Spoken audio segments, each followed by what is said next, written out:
Welcome from FCC Services. We are here to share with you about an hour of how do you plan your day, prioritize your life.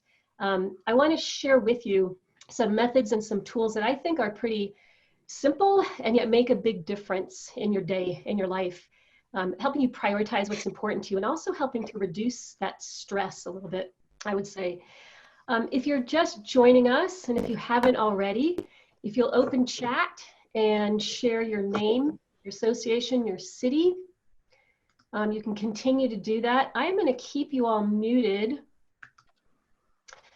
because of the number of us. I'm going to ask that you keep yourself muted. Usually I like to have it very vocal and crazy. So use chat, and please, anytime you have a question or comment today, please enter that in chat. I will be looking at our chat messages, and my colleague Michelle will also help in looking for questions and comments in chat. So please use that as your primary communication with us. And another reminder is be ready to participate. So even though I won't be hearing you in audio, I will actually be asking you to participate quite a bit through chat and through polls, getting your feedback. So welcome all of you, East Coast, West Coast. Again, some of you are here during your lunch hour, so thank you for joining us at lunchtime. I'd like to introduce myself. I've met some of you through our leadership programs and through some of the other webinars that we've had. My name is Jeannie Clinkenbeard. I'm a fairly new director with FCC Services. I oversee a lot of the leadership programs and the ones that are being postponed right now and hopefully will launch in the fall. In the meantime, my colleague Michelle and I are delivering webinars. Some of these are complimentary, and then we'll share some of the larger programs that we're going to roll out. So I am speaking to you from Denver, and I will ask my co-host Michelle to jump on her phone and say hello. Thanks, Jeannie. Hi, everyone. Nice to see everybody from all over the country. Glad to have you here. Thanks, Michelle. And again, Michelle will be keeping an eye on our chat and grabbing some of the questions and comments that she sees. Please know that because of our numbers, we're over 100 already. We probably won't get to all the questions and comments, but we'll do our darndest. And this is being recorded. So but everything that we do really sets the tone for confidence in our care.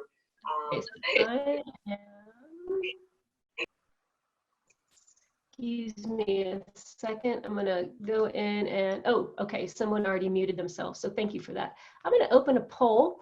And this poll is going to be kind of an interesting way to start off our session because it's a little bit sort of thought-provoking, and it's a little bit, I don't know, is it a little bit dark, I guess.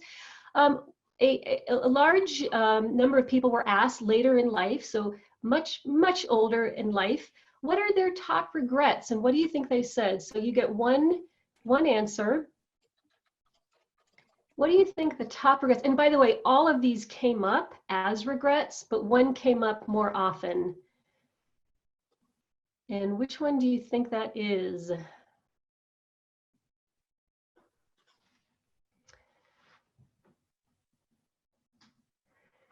You guys are fast to respond. So again, if you're just joining us, go ahead and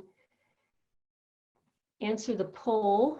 What do you think is the top regret that many people share later in life? I'm going to close the poll in 5, 4, 3, 2, and 1. I'm going to end that poll. I will share the results with you. Okay, so many of you say, yeah, I worked too hard. That did come up. However, the one that came up the most often is I didn't live the life I intended. So when I read that, I thought that is a sad place to be towards the end of your life. We don't want to have that regret. So what do we do? What do we do to kind of proactively not have that regret? Well, In the famous words of Stephen Covey, put first things first. Instead of living a life where we are reacting often, how do we purposely and proactively put first things first? And that's what I want to share with you today, some simple tools, and that you're doing that every day, every day. So if you will grab something to write on, and it could be a piece of paper, it could be you open up Word doc, but don't go too far. So I'm going to give you a second to grab something. Piece of paper, you can do this electronically on your, you could do it in your notes app on your phone if you want to. And once you've found that, I want you to do a brain dump. I want you to list everything you need to do today. For those of you that are on the East Coast and half your day is already over, then you may want to plan for your day tomorrow. You pick, so today or tomorrow, do a brain dump, list everything you need to get done. And I'll give you about 30 seconds.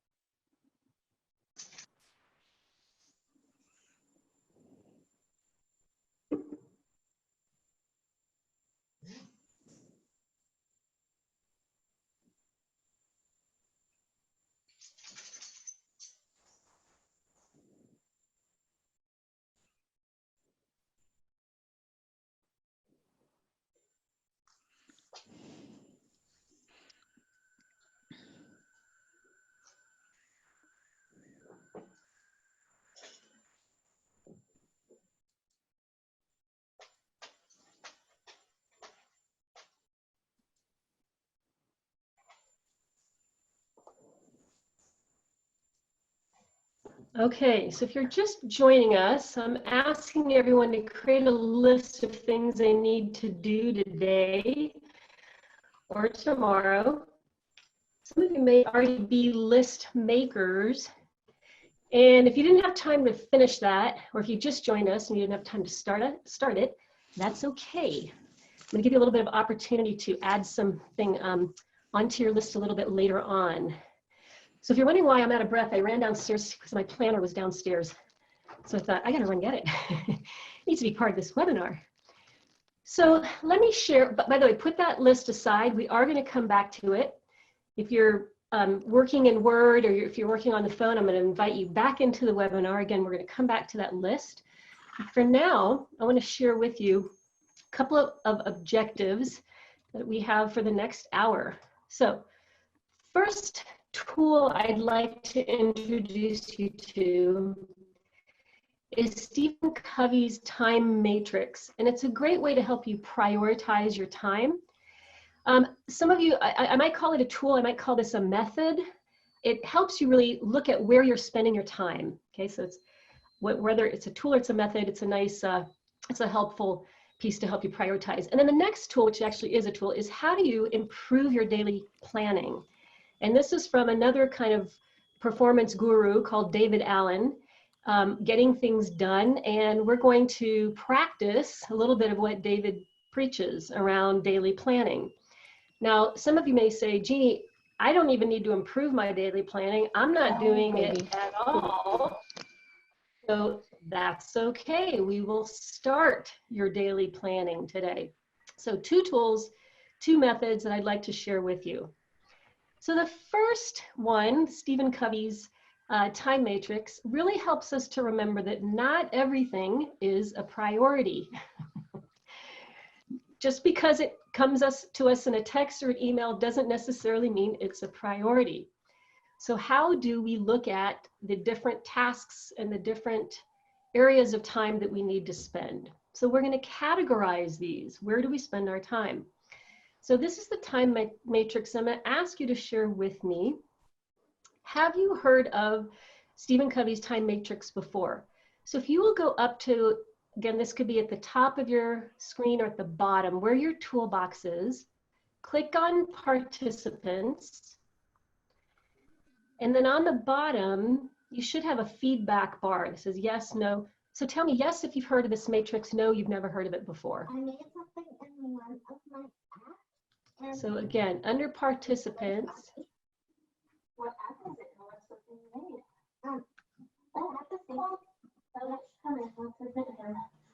all right, and I'm going to ask you to remember to mute yourselves.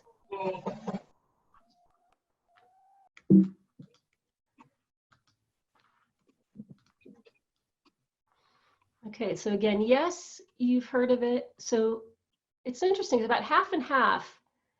So again, we're clicking on the participant icon, and then you should have a drop down that gives you an opportunity to say yes or no. Okay, so about half and half. Good. Okay, well, you'll be reintroduced to it if you're unfamiliar with it, or excuse me, if you're familiar with it, and you'll be introduced if you're not. So excellent. So we're going to look at 4 quadrants that Stephen Covey kind of identified. And the 4 quadrants are based on 2 factors.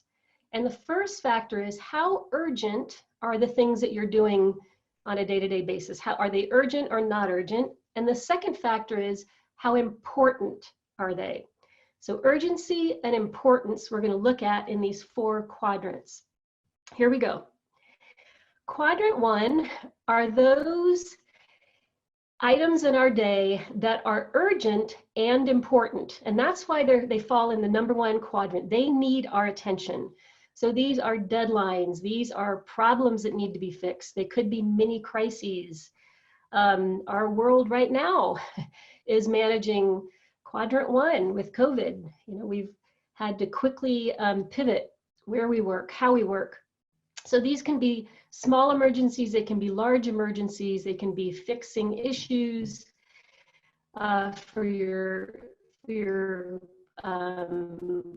clients. They could be your child comes home sick from school, urgent, and they're important. So that's quadrant 1, things we need to manage. All right, here we go. I'm going to go down to quadrant 3 now. And quadrant 3 are those things in our life that are urgent, but not important. These tend to be the interruptions. These tend to be the meetings that we don't really need to be part of. They're the emails that they don't really pertain to us, but we're in this sort of mass group of getting these emails. They're interruptions from other people.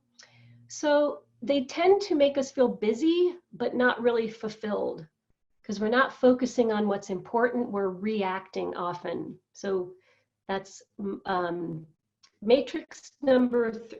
quadrant number 3. These are things that we want to avoid. Let's go now to quadrant number 4. These are things that in our life that are actually trivial and wasteful. These are not urgent and not important. So they're watching TV for 5 hours, excess. They are playing video games for 7 hours. They're beyond what we would feel like refreshed when we need that break, because we all need breaks, but they're sort of beyond that. They don't make us feel good. They actually make us feel lethargic and drain the energy out of us. So that's why they're called trivial and wasteful. Please do not think that I'm saying any TV is a quadrant 4. That's just not true. Or any pastime is a quadrant 4. This is the excess. This is the going into, we're doing it because we're trying to avoid doing things that we probably should be doing. So that's quadrant 4. Let's go to our last quadrant. And this is quadrant 2, and when I say quadrant 2, the light should shine and the heavens open up, and this is where we focus our time. They're important, they're not urgent.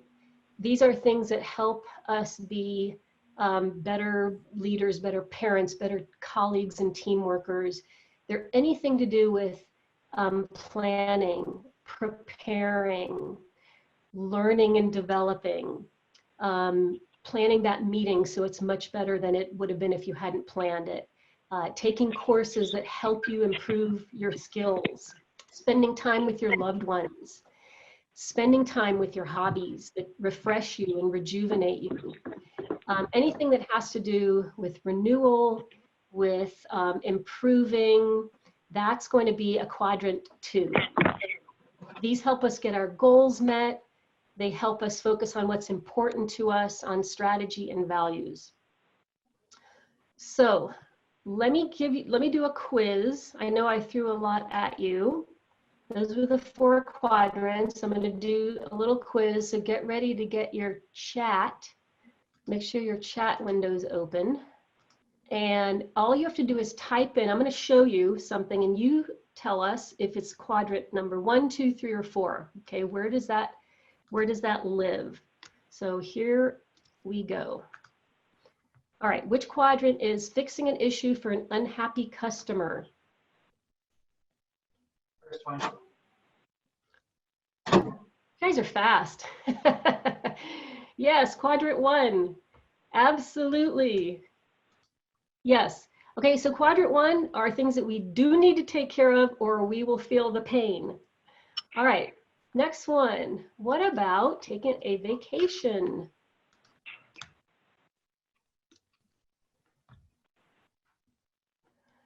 Oh, very good. Yeah, this is a quadrant 2. Jason says, what's a vacation? Yeah. Well, some of us are, I was going to say we're taking staycations, but I'm not at all. I'm working, not taking a staycation. Yeah, so quadrant 2, a vacation is a necessary part of our lives, right? How we spend time. We need that. We need that downtime. Absolutely. So that's a renewal, rejuvenating. Okay, watching funny cat videos for 3 hours. Okay, absolutely. So you guys are fast, so I have to, yes, Q4. Keep in mind that the difference between taking vacation and watching funny cat videos for 2 hours is you don't feel refreshed after, I mean, come on, can we all agree? Watching 1 or 2 funny cat videos is really funny, really good. Watching them for 2 hours is, come on, not too much. All right. Attending a meeting with no agenda and no next steps. All right, you guys rock.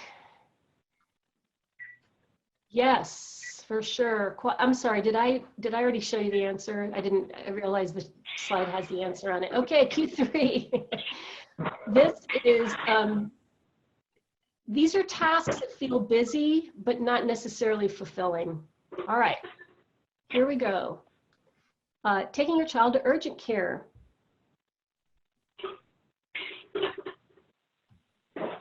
Yeah, for sure. That is a quadrant 1 that needs our attention. We must take care of quadrant 1 issues or we're going to feel the pain for sure. Okay. Sorry, I'm trying to mute you from my end, but I can't see my button right now. So if you guys would make sure that you are muted, I would sure appreciate that. There we go. Okay, I think I just did that. All right, last one. Reading an article about trends in your industry.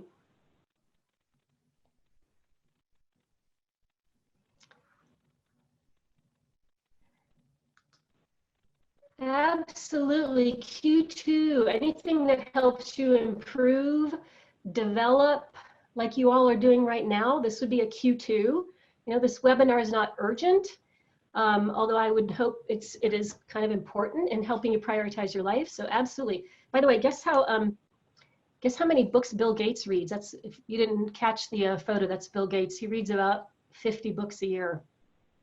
So anyway, just thought I would share that. Not sure if that turns you into a billionaire, but if it did, I would be reading 50 books a year.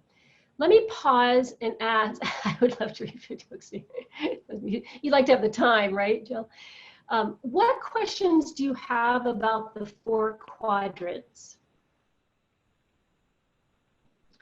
Questions, comments? We're not leaving them yet. We're gonna do a little more work in them, but if you have any questions or comments, let me know. Otherwise, we're gonna keep going in them.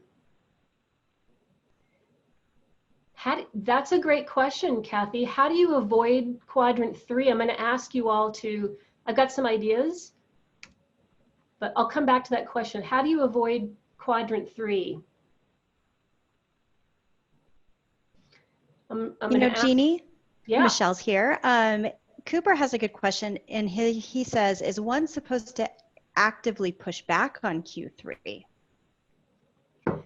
Yeah, so there's going to be times where you really do need to actively push back, and that's why I was opening it up for the group to say sometimes saying no, literally just saying I can't do that right now. What I can do is da da da. So saying no to the unimportant so you can say yes to the important. Any other ideas on how do you avoid those items in quadrant 3? And Naomi, you said, how do we prioritize our priorities? Our priorities. We're gonna get to that for sure.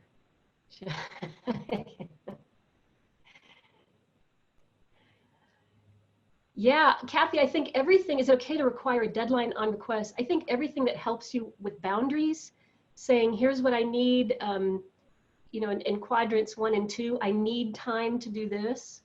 I need your part that you're working on at this date so I can do my part. So boundaries on what helps you do your job and your priorities, and also boundaries of saying, no, I don't have time to do that. Something else has to give. Patrick, isn't that the $1 million solution that many of us are not willing to turn off email? Yeah, so hard to do, and yet so effective. So effective. Jill says, what if something falls into a 3 for us, but it is a 1 for someone else? So I would ask, who is that someone else? So for example, and I don't mean this sarcastically, but if something's really important to my manager, my VP, I'm probably going to make it a 1 or a 2. Exactly, Ray. Yeah. If it's a client's 1 or 2, it probably becomes my 1 or 2. Yeah. Okay. So in chat, here's a question for you all. What is the long-term impact on results and well-being of spending time in quadrant 1? So remember that this is the deadlines, the firefighting, the rushing, the redoing work that wasn't done right the first time. Yeah, stress, burnout, fatigue. You know, some people thrive here. I don't know how they do it, but some people get adrenaline, and long term, yeah, I don't know. Yeah, right, Shannon, inability to effectively plan because you're constantly firefighting. Yeah, it's an interesting, and here's another question that still relates to Q1. What compels us?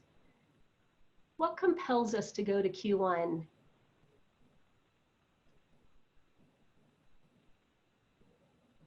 Okay. Interesting. Maybe keeping others happy, others' priorities. Yeah, outer expectations.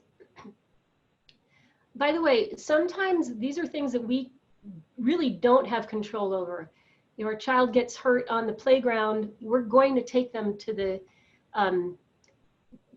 urgent care or to the emergency room. So sometimes we can't control these things. They're going to happen in life. We cannot completely avoid quadrant 1. It's just, how do we manage them? And I would say, especially for those of you who are leaders, be careful that you are not rewarding just the firefighters, the people that come in and save the day and meet the deadline.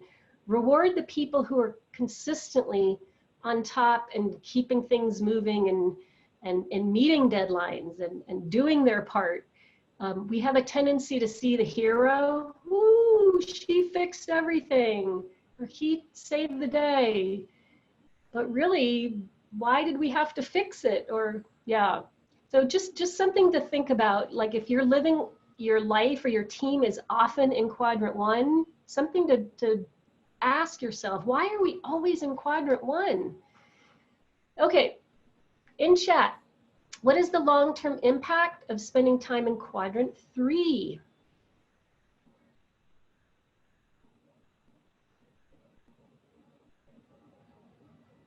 By the way, there's such good comments from the previous question, just because I didn't read it does not mean it wasn't great, really.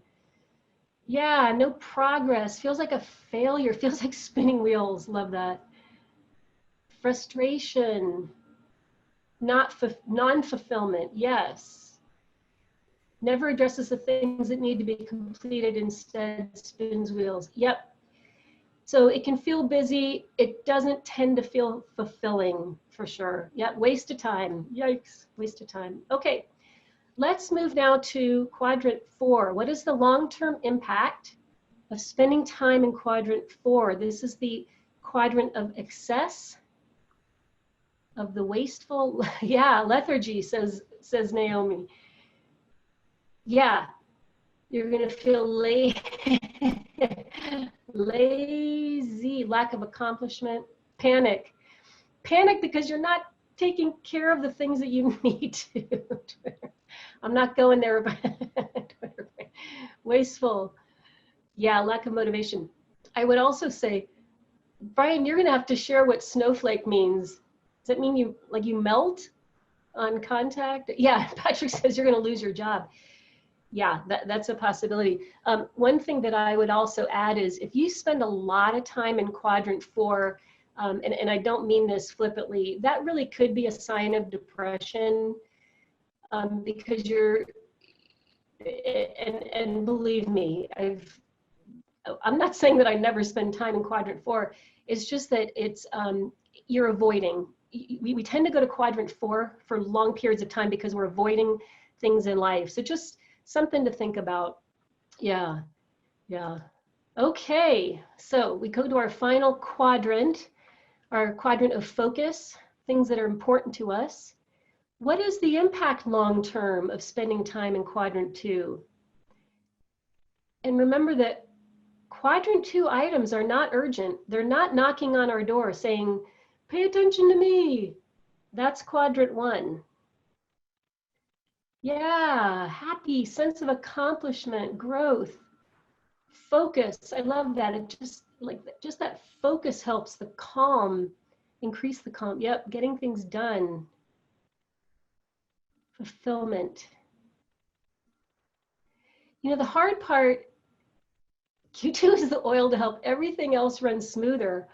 What a great way to approach this with your team. Say, you know, what can we do in Q2 that can help us reduce Q1, that can help us with the fires that we're always fighting, a feeling of being in control, strategically prepared, absolutely.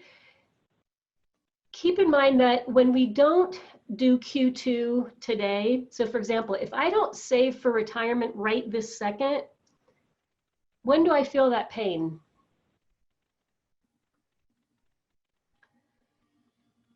You can, and if you want to enter in chat. Right, it's not today, it's later. If I don't exercise today, if I don't floss my teeth today, I'm not going to feel the pain. That's later, but you're going to feel the pain at some point. It's going to come. It's just not today. Q1s are today. We feel the pain right now. You know, we have an angry client, we have a deadline, we have a hurt child, we have, yeah, exactly. And then it's a 1. I love that, Erin. And then it is a 1. Yep, it turns into a 1. Excellent point. So the quadrants are a great tool for you and your team to sit down and say, okay, where are we spending most of our time? How would we categorize it? And what could we do in Q2 that could help us at least reduce quadrant 1 and quadrant 3 and 4? Okay. You're not going to eliminate quadrant 1. That's just part of life. We're all living in a bit of a quadrant 1 reality right now with COVID, and that's, we can't control that. We can control how we respond and how we prepare. So one of the things that FCC Services did, in quadrant 1, we postponed all of our leadership programs to the fall. What we did in a more of a quadrant 2 area is, okay, we're not going to have face-to-face. What do we do now? Webinars, virtual training, virtual programs. So what can your team do in the quadrant 2? Questions, comments about the time matrix. Anything that you want to share that you're doing yourself, any questions you have, feel free to jot them down. And while you're doing that, we're moving into our next objective, which is, now what? Now that you prioritize your time, or you think about prioritizing, what do you do? What tool do you use? All right. Karen asks, how do you get all your team members on board with the quadrant approach? So they enjoy quadrant 1. All right, I'm going to open it up to you all. I always have some ideas, but I'd rather hear from you all. What do you think? So let's say Karen's in a leadership position. How does she influence her team members with the quadrant approach? I'm going to wait a second because I know some of you are responding.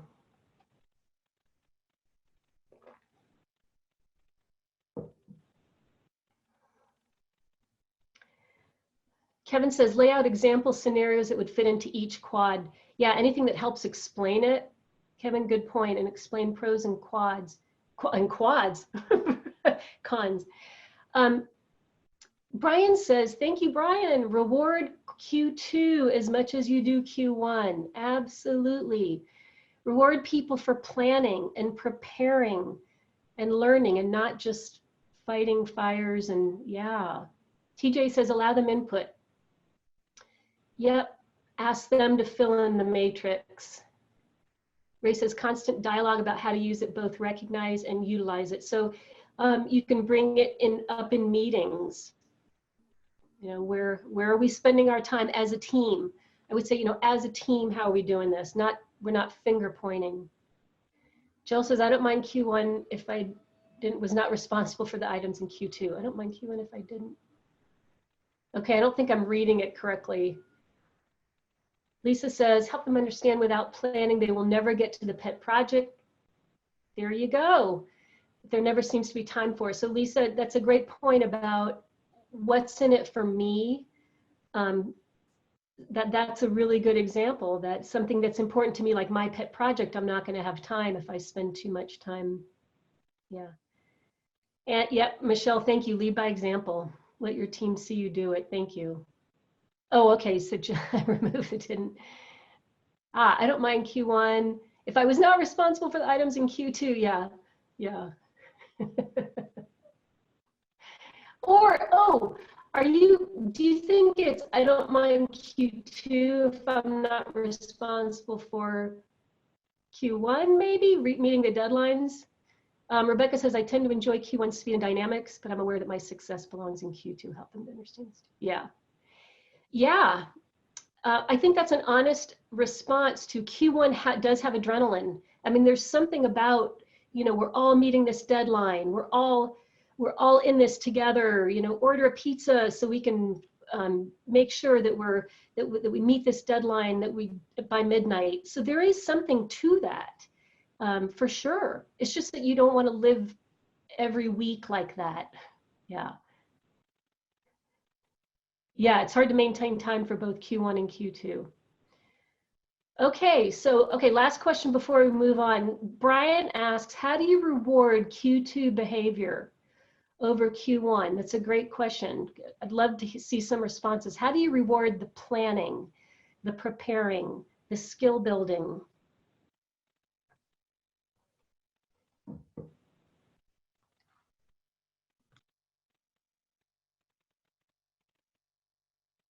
I'll tell you what we're going to do. As you all enter some ideas, because I know you have some ideas, I'm going to move on, but please do Please keep your responses coming in for Brian's question. How do you reward Q2 behaviors over Q1? Keep them coming. Okay, so we're going to move on to our second tool, because I'd love for you to have time to do that. And that is the daily plan. And if you would, under the participant box, so click on the participant little icon and give me a yes or a no. Yes, I do daily plan. No, I currently don't daily plan. No shame. No, don't worry if you don't. That's why we're all here. Well, a lot of you do. Okay, so I'm looking at, again, I'm under the participant, not on the chat. That's fine. You can do the chat if you've already done. I've done the participant icon, and you give your little feedback bar on the bottom, yes or no. Okay, so a lot of you are planning. Okay, excellent. So keep doing that. And I want to share something that might help with your daily plan. So here's a list, and you're probably doing the first one already. And the first C is capture everything you need to do that day. And that kind of helps relieve stress already, because you're doing a brain dump. Don't have to carry around in here. So if you're not already doing that part, at least do that where you're sitting down and just putting it all on paper or Outlook or your phone notes, whatever app you're using. I do tend to still use a paper planner. Go ahead and in chat, if you'll share, what are you, for those of you who are daily planning, what tool are you using to do your daily plan? Paper planner, electronic, any app that you like?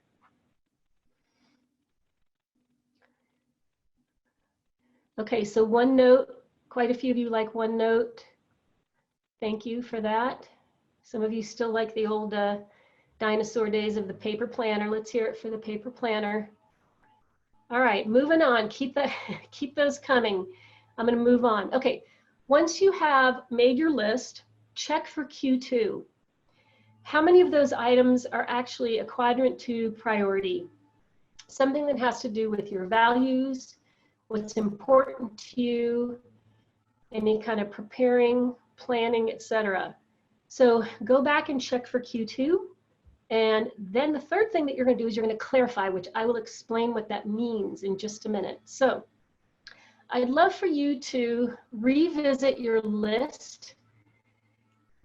If you were on at the very beginning of the webinar, you started to create a list, or maybe you had time to finish it. If you will go back to that list, for those of you that did not do that, go ahead and just grab a piece of paper. You don't have to build the list, but do grab a piece of paper, because we're going to do something next. Yes, Lisa says, does time for exercise count as Q2? Daily planning is Q2. What a great way to start your day. Yeah, Q2. Okay, so for those of you that have your list already made, go back and identify how many Q2 tasks were on your list. Be honest. How many Q2 tasks? So proactive, not reactive. Okay. Wow, some of you have, 3 is a good bit. 2 out of 6. Thank you, Keel. That's a cool way to do it. Okay, not bad. That's a decent balance. Kathy says it's all meetings and webinars. Your day's filled up. And webinars. Okay. You know, that's a pretty decent amount from most of you. So good for you. So we're looking for a balance, right? So some proactive tasks and from some reactive tasks, things that you have to take care of. Okay, so for those of you that came in a little bit later and then you didn't have a chance to do your list, your daily planning list, that is fine. I would like you to do the next 3 steps. So everyone's going to do the next 3, regardless of if you have that list started. So you do need a piece of paper or open up Word or even notes in your phone. Okay, so I want you all to think of whether it's on your list or something completely separate, an unfulfilled or unfinished Q2 commitment. This can be a project. This can be a team issue that you know needs fixing. It's been going on and on and on, and it's still going on, and it needs resolution. Maybe it's a tough conversation that you haven't had with someone. Maybe it's an unfinished house project. You want to start volunteer work. Whatever it is, write down your most pressing, unfulfilled, or unfinished Q2 commitment. But you do need to write, and by the way, you do not need to share this in chat. So this is personal, this is private. I'll give you about 30 seconds to think of that.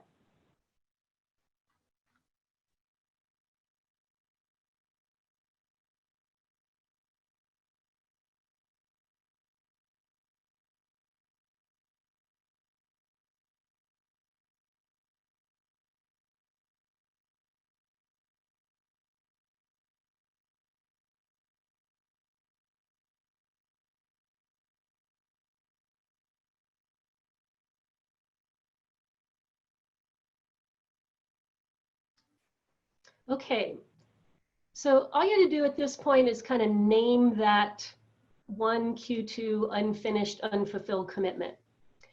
Now you're going to write a single sentence that entails the resolution or shows what the resolution would look like of that unfinished commitment. I'll show you some examples.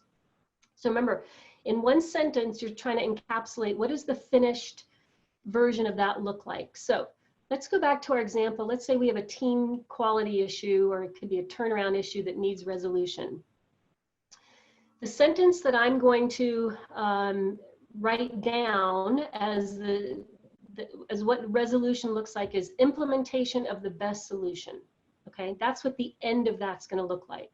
Let's go back to another example. We had an unfinished personal project. Let's say it's a home project about the garage. So my one sentence, actually it's just a few words, it's not even a real sentence, is a clean garage. That's what the resolution looks like.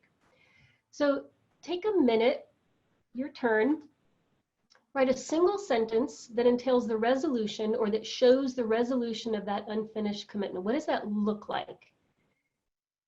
And I'll give you about 20 seconds.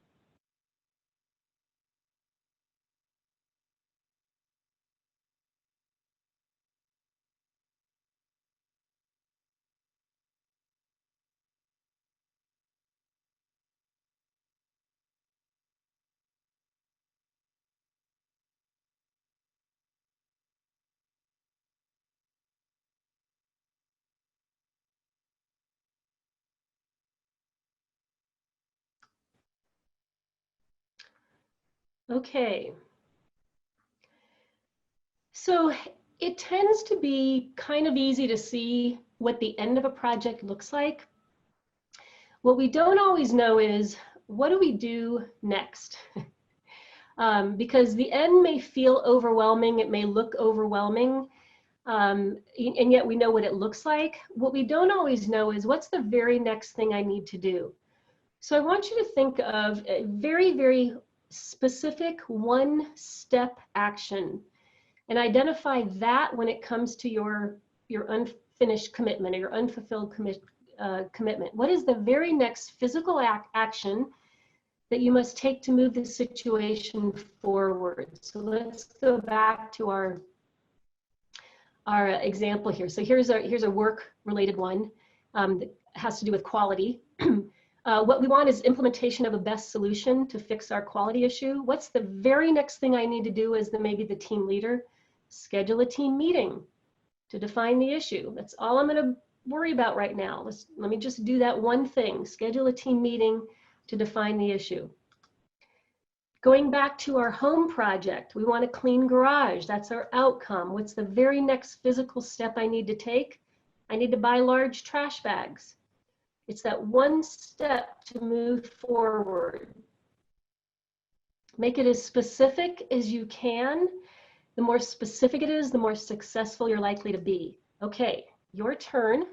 By the way, if anything's not clear, go ahead and type it in chat. if it is clear, write down what is your very next physical action to move forward. Give you a couple seconds.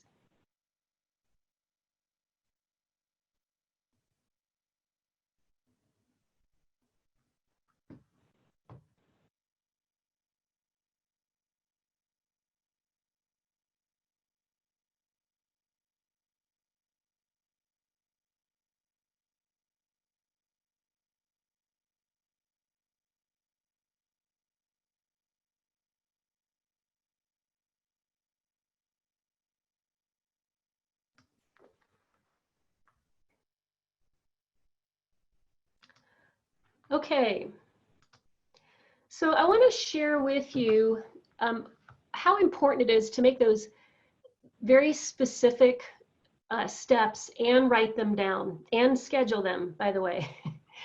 So a quick personal story.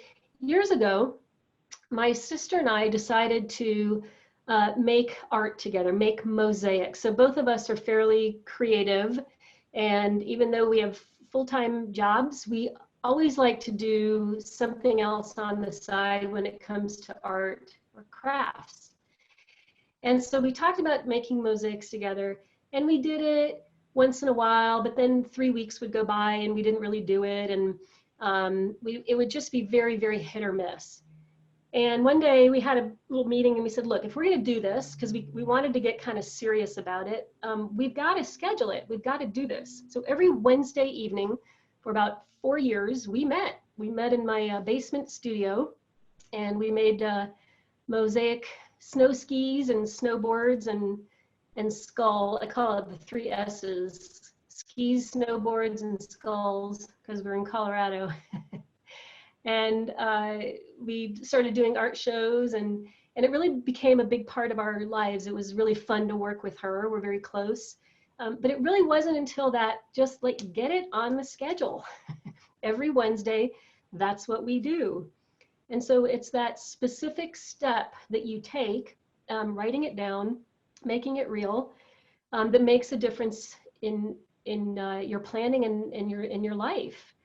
So I want you to notice, after you wrote down the 3 steps of, what's an unfulfilled or a project that you haven't started or you haven't finished, what does that look like at the end, and what's the very next step? I want you to notice, like, how you felt writing it down. You don't have to necessarily answer, but just think about how you feel. Most people feel a little bit relieved.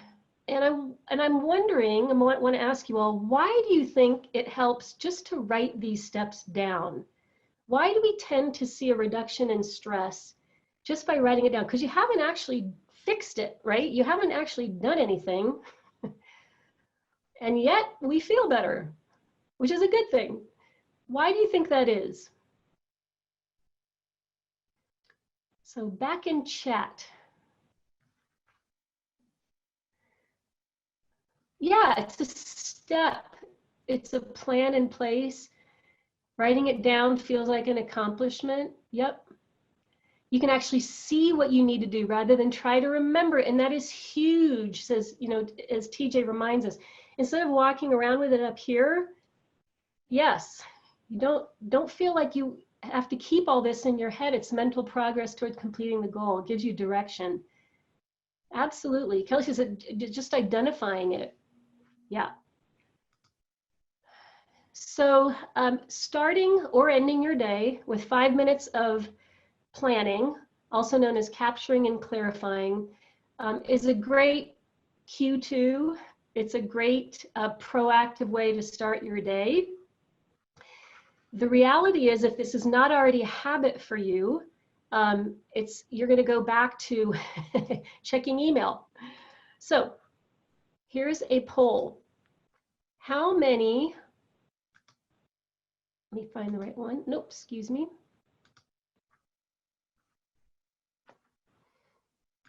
Oh, I don't see my second poll. Okay, we're gonna go to the low-tech one. In chat, how many days do you think it takes to form a habit?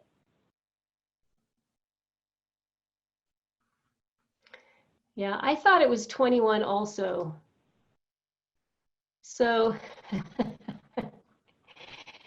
it can be in certain instances, but it can actually, it depends on the person and the habit and the environment they're in and the situation they're in. It can actually be anywhere from about 22 to yeah, depends on it, to about 240. I hate to tell you, it definitely depends on you. So what's really more important is don't worry about how many days exactly.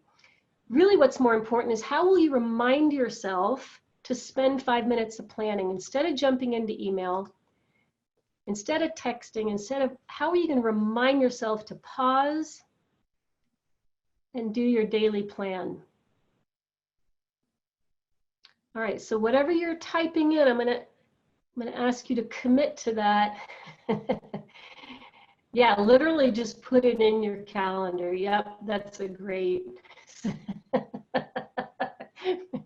Michelle says send yourself an email to remind yourself. Oh, thanks. I need a good laugh. That's great. Leave your computer off. Yep. Okay, thank you all for sharing those ideas. Keep them coming.